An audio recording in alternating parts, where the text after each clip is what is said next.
What if the Chosen One was never truly good? What if Anakin Skywalker didn't slowly fall to darkness, but embraced it from the very beginning?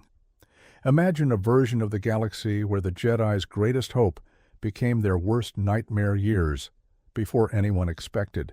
No hesitation, no inner conflict, no tragic downfall, just pure ambition, power, and a desire to rule. How different would the Clone Wars be? Would the Jedi survive?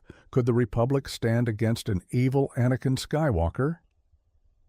Today we're exploring one of the darkest alternate timelines in Star Wars history. What if Anakin Skywalker was evil? Our story begins on the desert world of Tatooine. Young Anakin is still discovered by Qui-Gon Jinn. He still possesses unprecedented Force potential. But in this timeline, something is different. Instead of dreaming about helping others, Anakin becomes obsessed with power. Life as a slave leaves deep scars. He doesn't want freedom, he wants control. He believes that nobody should ever have power over him again. When Qui-Gon tells him he may be the Chosen One, Anakin doesn't feel responsibility. He feels superiority. For the first time in his life, he believes he is destined to rule. And that belief never leaves him. After arriving on Coruscant, Anakin begins Jedi training under Obi-Wan Kenobi. But unlike the Anakin we know, he has no interest in Jedi teachings. Patience feels like weakness. Compassion feels pointless. Humility feels insulting. Instead, he secretly studies forbidden knowledge. He uses the Force aggressively. He manipulates other Padawans, and he begins hiding his true nature behind a mask of loyalty. Many Jedi notice warning signs, but his incredible abilities make them hesitant to act. Every mission increases his confidence. Every victory convinces him he is above the Jedi Order. While the Council sees a gifted student, Anakin sees obstacles standing between himself and ultimate power.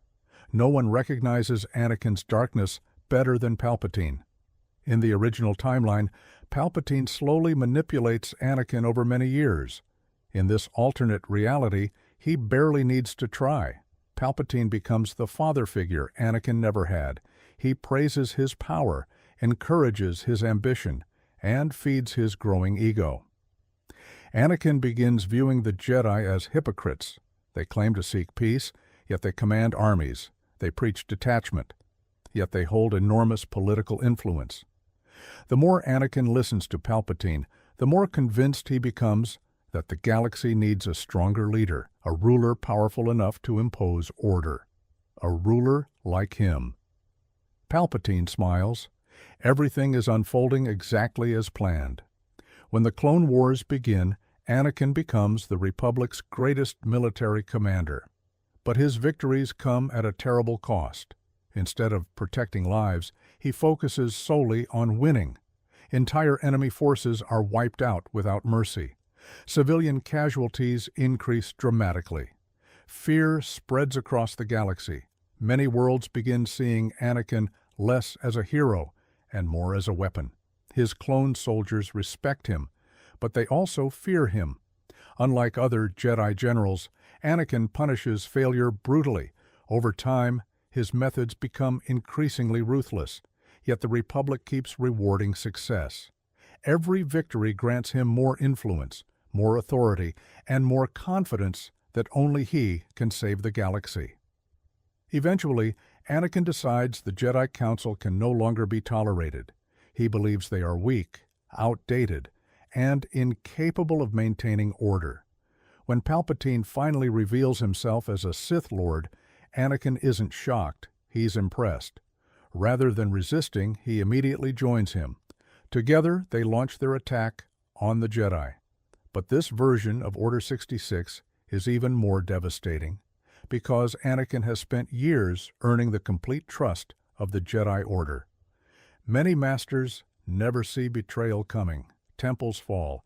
Jedi strongholds burn. The Guardians of Peace are nearly wiped out in a matter of days. For the first time in 1,000 years, the Sith stand victorious. But there's one problem. Anakin never intended to serve anyone forever. His ambition has outgrown his master. As the years pass, he becomes more powerful than Palpatine ever imagined. Eventually, a confrontation becomes inevitable, master versus apprentice, Sith against Sith. The battle shakes the galaxy, and in the end, Anakin emerges victorious. Palpatine is dead. The Empire now belongs entirely to him. Emperor Anakin Skywalker rules with absolute authority. No Senate, no Jedi, no opposition, only order enforced through fear and overwhelming power. The galaxy is finally under his control, exactly as he always wanted. But despite all his victories, Anakin discovers a painful truth. Control does not create happiness.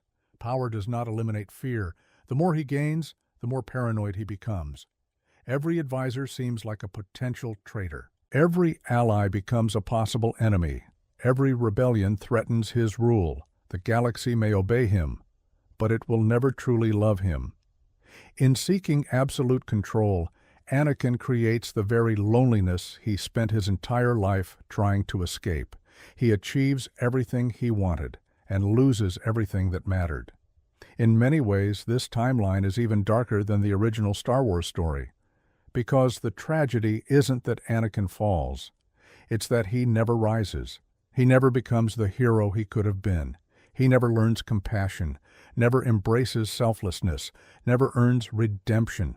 Instead, the chosen one becomes the galaxy's greatest tyrant, a reminder that power without wisdom can destroy even the most gifted individual. But what do you think? Would an evil Anakin have been unstoppable? Could anyone in the galaxy have defeated him? Or would the Sith Empire have ruled forever? Let me know in the comments below. And if you enjoyed this Star Wars What If story, don't forget to like, subscribe, and turn on notifications for more alternate history adventures from a galaxy far, far away. May the Force be with you.